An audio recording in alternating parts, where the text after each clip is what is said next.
क्या हाल है? चलिए, क्या देख रहे थे हम लोग अकाउंट्स में? रेशियो हो गया था ना हमारा? रेशियो, हाँ रेशियो हो गया था। हम लोगों को अब सीखना है गुडविल के बारे में। और मैंने क्या बताया था? गुडविल के कैलकुलेशन और गुडविल का जर्नल एंट्री, ये दो चीज हम लोग को देखना है। कैलकुलेशन के बारे में मैंने बताया था कि हम लोग के पास कुल मिला के सब मिलके 5 मेथड है।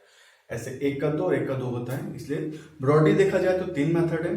दो में से उनमें से दो का दो मेथड है। तो गुडविल के कैलकुलेशन की बात करेंगे। थ्योरी वगैरह भी नहीं देखेंगे, गुडविल क्या होता है, कैसे होता है, क्या कितने टाइप होते हैं, क्यों वैल्यूएशन करना चाहिए, ये सब कुछ बात नहीं करेंगे हम लोग डायरेक्ट अभी उसके न्यूमेरिकल क्वेश्चन पे आएंगे।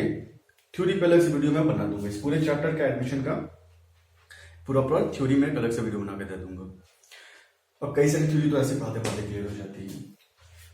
तो आज का टॉपिक जो है हमारा वो ये कि calculation of goodwill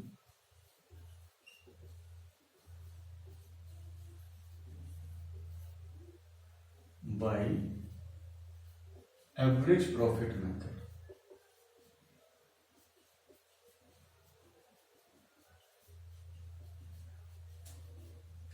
average profit method, पहले इसका फॉर्मूला सिंपल सा सीख लेते हैं। यहां गुडविल निकालने का तरीका होता है goodwill is equal to AP which is average profit into number of years of purchase. अब एवरेज प्रॉफिट तो सब जानते हैं, नहीं जानते हैं तो देख लेते हैं। Total profit of given year divided by total profit of the year, total number of years, total number of year। ये हमारा गुडविल का सिंपल सीधा और प्यारा सा फॉर्मूला है। अब ये लगभग लोगों को समझ में आ रहा होगा number of years of purchase क्या होता है। तो इसको कुछ ऐसा समझते हैं कि सपोज कीजिए कि आप लोग किसी भी एक कंपनी का कोई सामान परचेज कर रहे हो। लेट अस से कि कई लोगों को शूज ब्रांडेड पसंद है। मान के चलते कि किसी को वुडलैंड का शू बहुत ज्यादा पसंद है। तो अब अगर वुडलैंड का शू वो एक बार लेता है, 2 बार लेता है, अचानक वुडलैंड जो होगी अपनी क्वालिटी खराब करना स्टार्ट कर देती है या किसी कारण से उसके गुड्स की क्वालिटी खराब होने लगती है। तो उसके गुड्स की क्वालिटी खराब होने के बावजूद लोग जितने साल तक उस गुड्स को परचेज करेंगे, उसके कंपनी पे लोगों को भरोसा रहेगा, वो जो होता है वो number of year of purchase होता है। ठीक है, क्लियर हो गया? तो ये चीज number of years of purchase है। अब गुडविल और एवरेज प्रॉफिट, अब एक एग्जांपल से लेके समझते हैं हम लोग। मान के चलिए मैंने कहा कि क्वेश्चन है कि calculate goodwill of the firm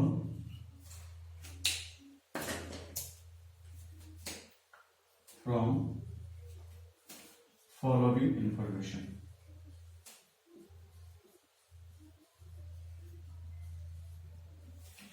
एक साइड ईयर दिया हुआ है और एक साइड प्रॉफिट दिया हुआ है, ईयर एंड प्रॉफिट। मान के चलते ईयर 2016-17, 2017-18, 2018-19, 2019-20 और 2020-21। तो 22 आया नहीं है, इसलिए उसको हम लोग नहीं देंगे। अब 16-17 का प्रॉफिट, जैसे मैं एग्जांपल लेता हूं 60,000, 70,000, 40,000, 80,000। चलो भाई उसने 10 साल लॉस भी करा देते हैं ड्यू टू कोविड, 10,000 का लॉस। मजा आता। ये 5 साल का प्रॉफिट है एंड फिर इसके साथ इंक्लूड करता है कि कैलकुलेट फ्रॉम, हो गया कि अच्छा ये मैटर कर देना following information if number of years of purchase is 3। Yes, simple प्यारा सा एक क्वेश्चन है। हमारे पास मेथड क्या है भाई, गुडविल कैलकुलेट करना है हमें, तो सबसे पहले मेरे को एवरेज प्रॉफिट निकालना पड़ेगा। तो एवरेज प्रॉफिट कैसे निकालेंगे हम लोग, तो average profit is equal to total को ऐड कर देना है।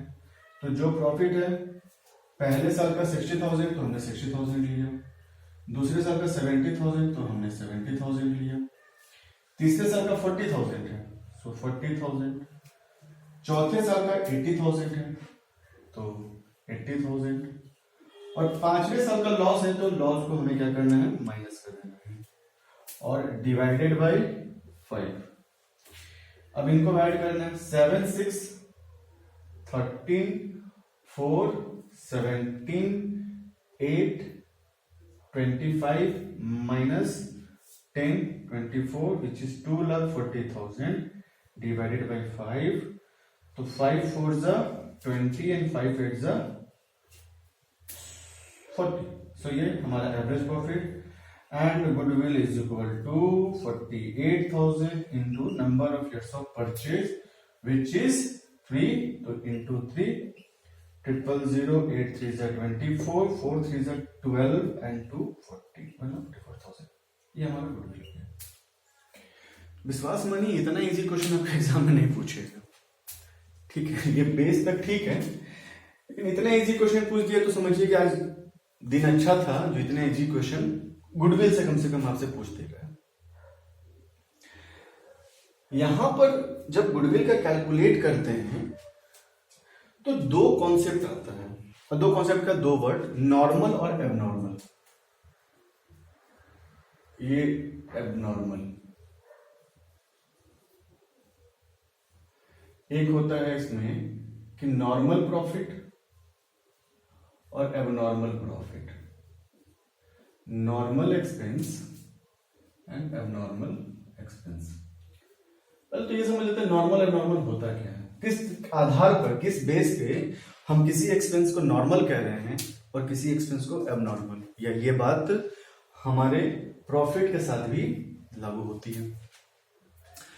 देखो नॉर्मल हम तब कहेंगे जब वो हमारा नॉर्मल बिजनेस एक्टिविटी का है, और इसको समझने के लिए ना बहुत सिंपल सा एक चीज समझो कि मान के चलो कि आप किसी कंपनी का शेयर परचेज करना चाह रहे हो, तो जब आप उस कंपनी का शेयर परचेज करोगे तो आप ये देखोगे बिसाइड्स बाकी चीजें कि उसका नेट प्रॉफिट कितना है। अब एक बात मान के चलते हैं कि आप जिस कंपनी का शेयर परचेज करने जा रहे हो वो जो कंपनी है वो अगर एक डस्टर मैन्युफैक्चरिंग कंपनी है, वो क्या बना रही है, डस्टर मैन्युफैक्चरिंग कंपनी।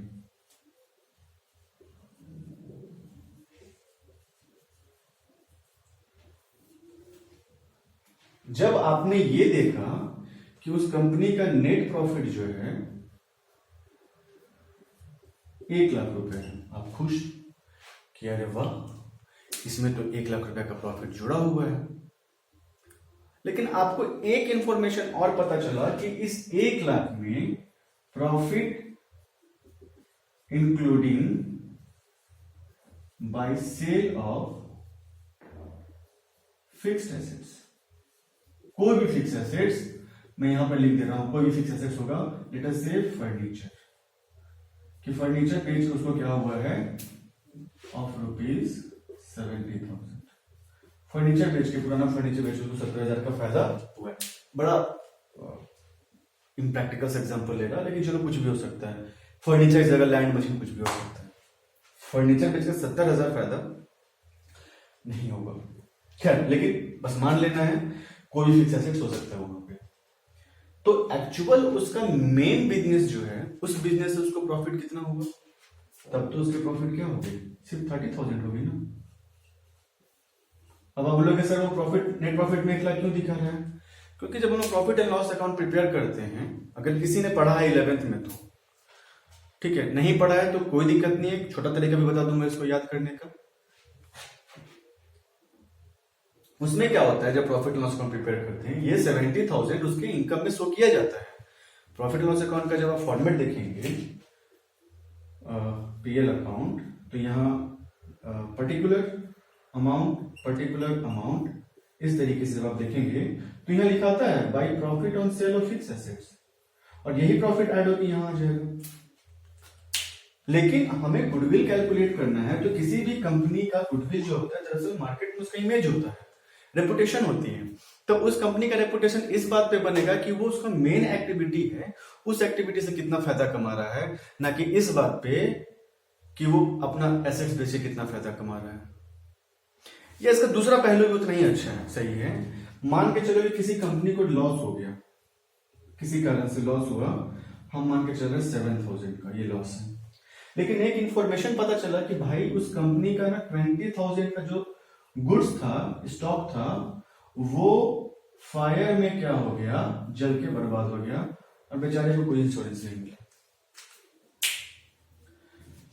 तुम बोलो कि यार ये तो उसकी गलती नहीं ना थी, ये तो अब नॉर्मल सा चीज है, कभी कभी होता है, हमेशा थोड़ी होगा। तो जो चीजें रेगुलर बेसिस पे हैं, जो उसका मेन बिजनेस है, अगर वैसा कुछ चीज हो रहा है तो उसे हम नॉर्मल कहें, लेकिन वो कभी कभी हो गया, जैसे कभी फिक्स एसेट्स बेच दिया, कभी लॉस बाई फायर हो गया, लॉस बाई थेफ्ट हो गया, लॉस बाई एक्सीडेंट हो गया। अगर ऐसा कुछ इंफॉर्मेशन हो तो उसको हमें क्या करना पड़ता है, यहां एडजस्ट करना पड़ता है। तो अगर नॉर्मल प्रॉफिट और एक्सपेंस है तब तो कोई दिक्कत नहीं है, लेकिन अगर एबनॉर्मल प्रॉफिट है तो इसको हम क्या करेंगे, लेस करेंगे, और अगर एबनॉर्मल एक्सपेंस है तो इसको हम क्या करेंगे, ऐड करेंगे। ठीक है, अब आगे समझते हैं।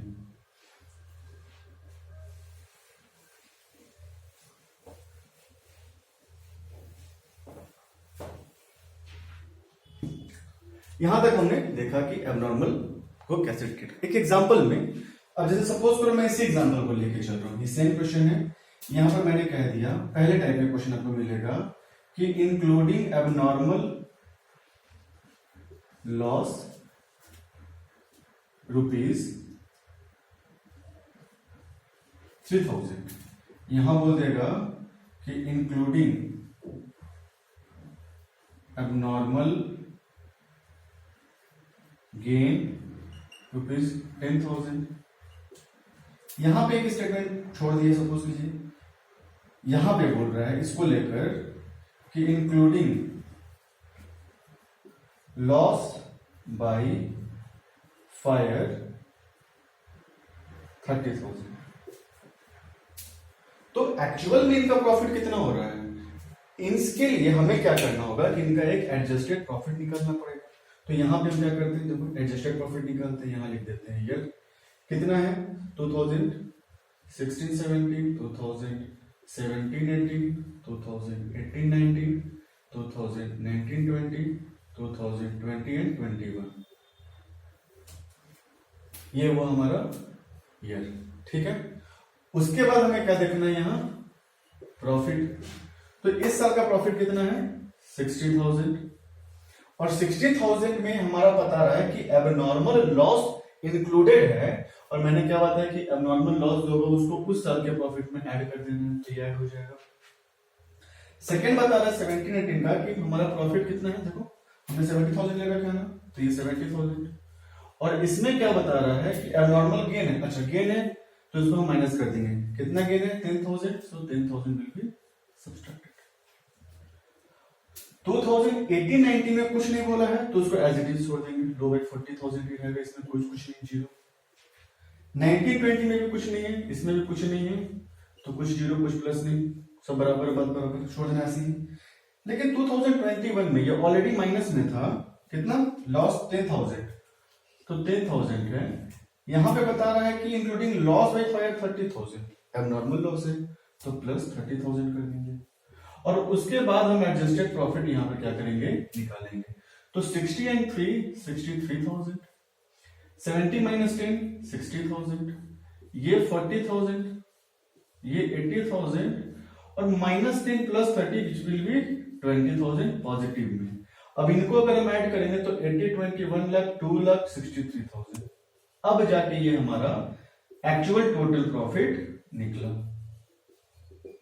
जिसको हम एडजस्टेड भी कहेंगे। अब यहां पर आराम से हमें एवरेज प्रॉफिट निकाल देना है, जो कि क्या होगा 2,63,000 डिवाइडेड बाय 1 2 3 4 5, तो 5 5 जा 25, 5 2 जा 10, 5 6 जा 30 पे 2 जीरो।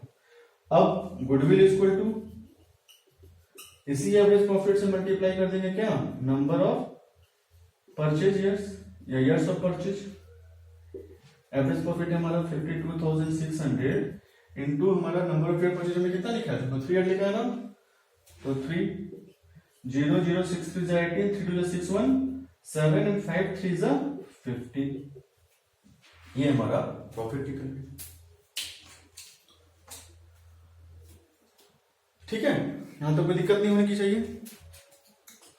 अच्छा अब एक बात बताओ, ये तो सिंपल सा क्वेश्चन था, थोड़ा सा घुमा हुआ था। ये कैसे पता चलेगा कि अगर क्वेश्चन में नॉर्मल लॉस और नॉर्मल एक्सपेंस का कुछ भूल गया हो तो कैसे ट्रीटमेंट करना है, या उसको गलत डेट कर दिए। जैसे अगर मैंने यहां पर, क्योंकि ये क्वेश्चन बन गया, मैं अलग टाइप में बता रहा हूं, अब ये मत समझना किसी को बता रहा, ठीक है, इसको मिटा के दे रहा हूं वरना आपको कंफ्यूज हो, इसको मिटा देता हूं। अब इसी जगह पर हम लोग अगर देखें कि कोई यहां पर ये बोल दिया क्वेश्चन में कि a car purchased of rupees let us से 1 lakh treated as carries inward. Car ऐसे लिखेगा कि depreciation is to be charged at the rate of 10% on car. सब कुछ ठीक था, अचानक यहां पे भाई साहब ने एक पंगा ये कर दिया कि 1 लाख का हमने कार लिया था, ठीक है, कोई दिक्कत नहीं, लेकिन उसको लिख दिया कैरीज इनवर्ड। अब ये क्या नया इशू हो जा रहा है, यहां तक भी ठीक था। अब आप ये बोल रहे हो कि उसमें हमें क्या करना है, 10% का डेप्रिसिएशन भी चार्ज करना है।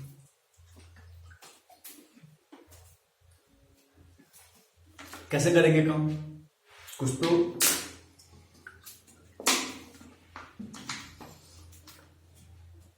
उपाय होगा इसका। इसका ट्रीटमेंट जो होता है वो इसके अकॉर्डिंग होता है, ठीक है। लेकिन उससे पहले आप लोग इस टाइप के क्वेश्चंस किसी भी बुक से आप सॉल्व कीजिए। इसका ट्रीटमेंट कैसे करना है, ठीक है, ये हम लोग अगली वीडियो में देखेंगे, ठीक है। चलिए बाय।